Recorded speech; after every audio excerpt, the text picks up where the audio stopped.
Watching movies and dying inside. Watching movies and dying inside. Hi there, gang, and welcome back to Watching Movies and Dyin Inside. Today we're looking at 1990's Basket Case 2, written and directed by Frank Henenlotter. A little while ago I watched the first Basket Case, which was about a young man named Duane and his formerly conjoined twin brother Belial, who he kept in a basket, hence the title.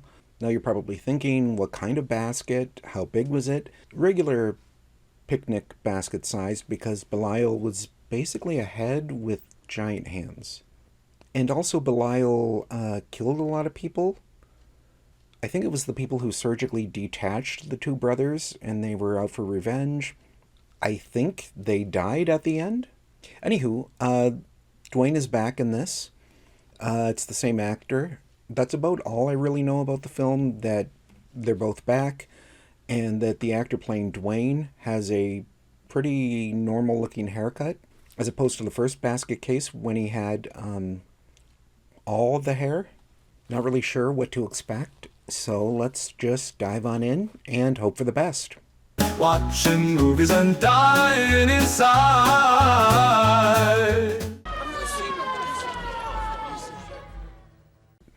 Oh, geez. Small, twisted deformity, whose most startling feature is an unnervingly human face. A face that strongly resembles the young man who fell from the Hotel Broslin. I don't know if they really look that much alike.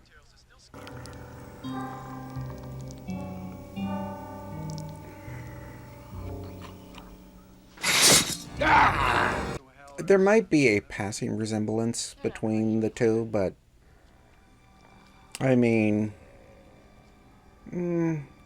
I don't see it.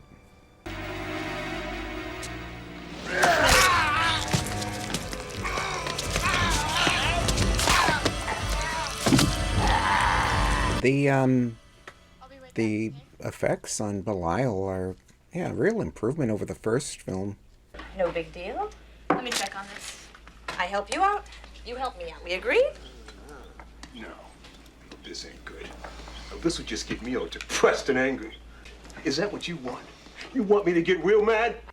Maybe he should be less mad and do his job a little better. They're making noise and are very noticeable.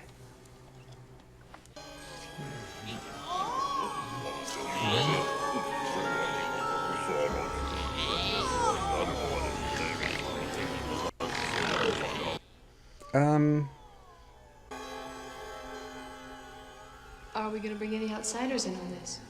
No, don't want to risk it. I'll tend to their wounds myself. Be safer that way. What was that?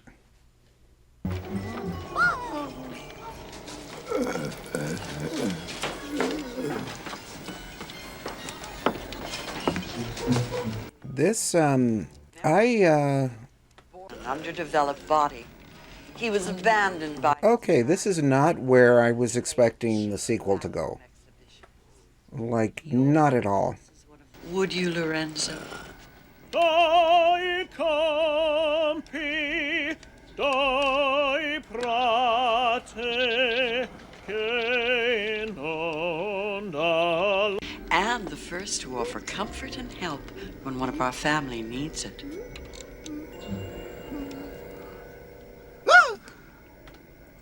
This all seems very nice and pleasant right now, but there's something really sinister about that lady that I feel like there's going to be a turn.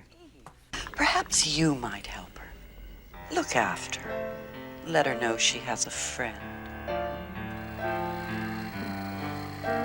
Okay, I guess Belial's going to get a love interest in this film.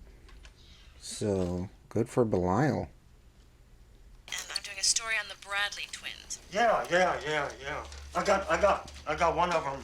What? Say that again? I said I got the monster one here right now. And this is your ad? Yes, it is, but we're closed now and... Oh, please, I've driven such a long way. Well, All right, since I gotta wait up for someone else anyway, the tent's around back. I'll show you. You're in for a big surprise. So, is she there to kill this guy for pretending that he has Belial in his Mysteries of Nature exhibit? Because the timing is very convenient that she would go right when the reporter is coming there to investigate. But I guess the reporter has to catch up with Duane and Belial somehow, so I'm assuming it starts with Granny Ruth killing this guy. Yeah, this guy's dead. I'm not smiling because of that. I'm smiling just because.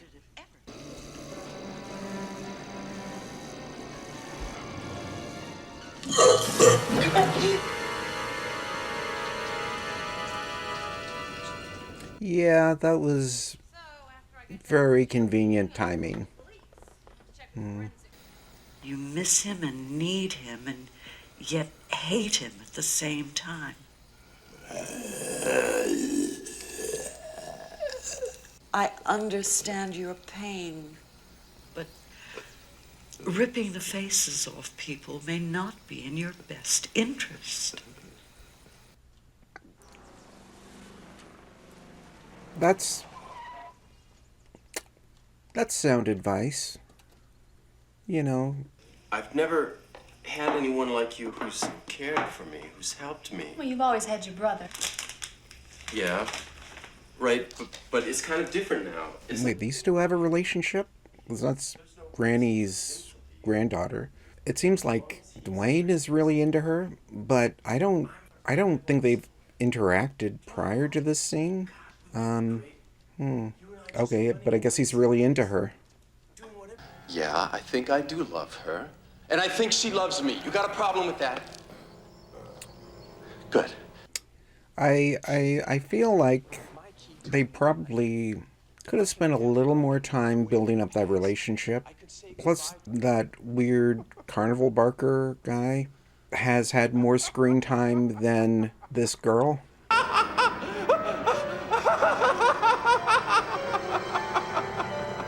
There's nothing here that could interest you, Miss Elliot. Susan?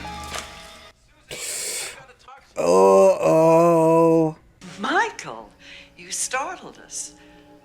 Michael lives in the neighborhood. He often runs errands for us. Oh.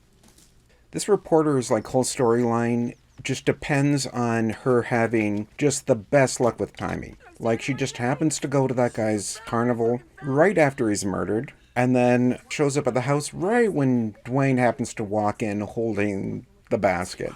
We must either run and find a new place to hide, or we fight. I know there are those among you who are either incapable of physical confrontation or who are philosophically opposed to it. What's this lady's deal?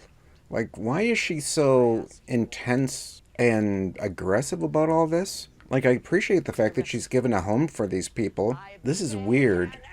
And what's with the robe? This movie is really strange and really weird and really, really over the top and exaggerated, but I don't think I'm feeling it. Some of the character stuff is working. The stuff with Duane, the stuff with Belial, they've giving Belial a little bit more screen time. Duane wanting to get on with his life, his conflict with Belial, but some of the turns in the story and the Granny character are just too much, really not working for me.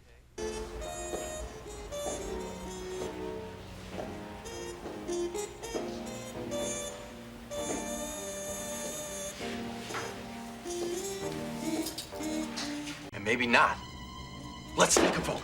Duane, sit down. Don't be a fool. Somebody may...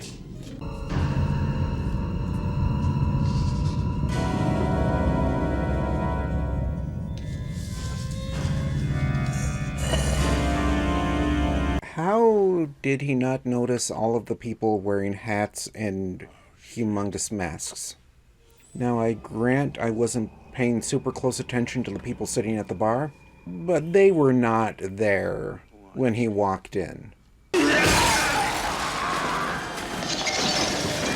Seems like it should be easier to fight off someone that appears to weigh at least like 15 pounds.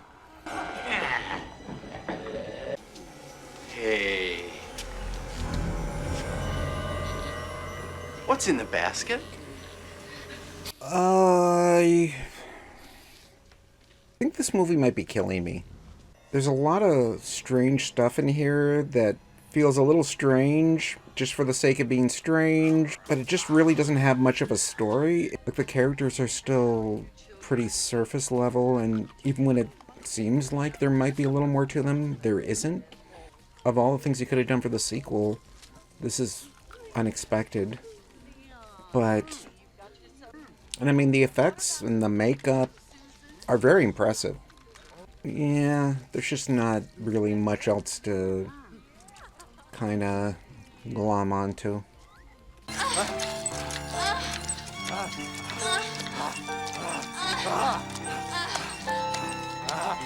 Okay, I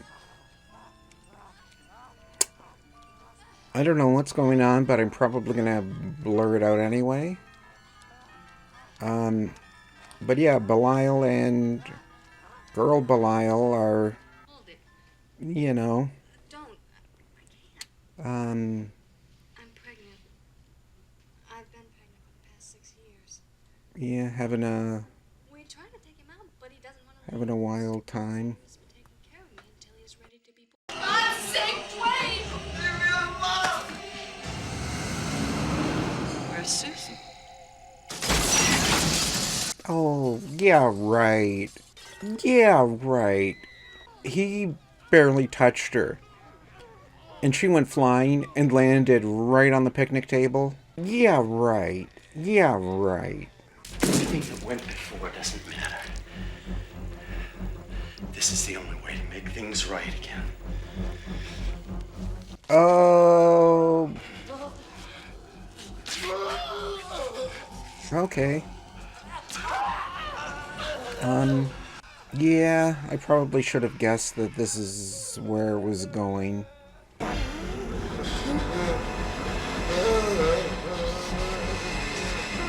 It's okay. We're together again.